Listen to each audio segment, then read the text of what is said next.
Rəmin müəllim, çörəyə hörmət İslama ziddirmi? Elhamdülillah. Xeyr, zidd deyil. Zidd deyil. Lakin baxır necə hörmət edilir. Ümumən bəli, hədis var. Peyğəmbər sallallahu əleyhi və səlləm deyib ki, "Akrimu el-xubz."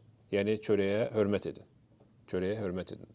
Və bu hədis məqbul hədisdir, necə Şeyx Albani rahimehullah buyurur.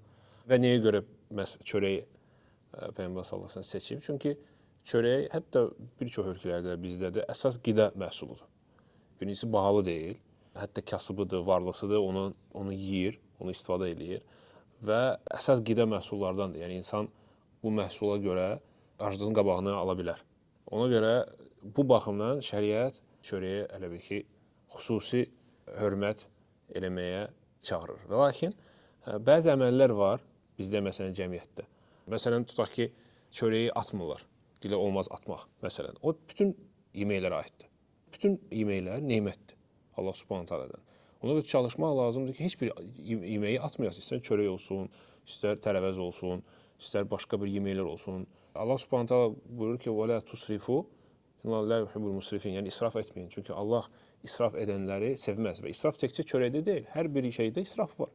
Ona görə yeməklər varsa artıq birinci çalış ki, artıq yemək olmasın. İstər çörək olsun ya başqa yemək olsun. Artıq varsa atma onları zibilliyə. Çalış, onu ver kasıblara. Vaxtında ver ki, xarab olmasın və ya heyvanlara, Allahın başqa məxluqatlarına ver ki, onlar yesinlər, quşdur və s. Bu, məsələn, təkcə çörəyə aid deyil, hər bir nemətə aiddir. Bəzi əməllər var ki, şəriətə ziddir. Məsələn, çörəyə and içmək.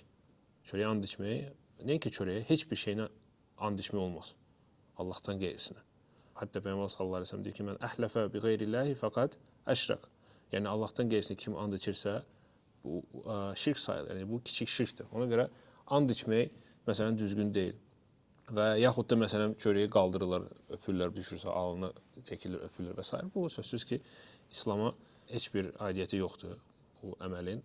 Ona görə ümumən çörəyə xüsusi hörmət şəriətdə gəlib və lakin israfa gəldikdə burada çörəyə ayrıca diqqət vermək lazım deyil. Heç bir şeydə israf eləmək olmaz.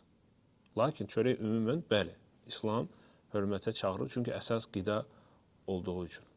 Allah da yaxşı.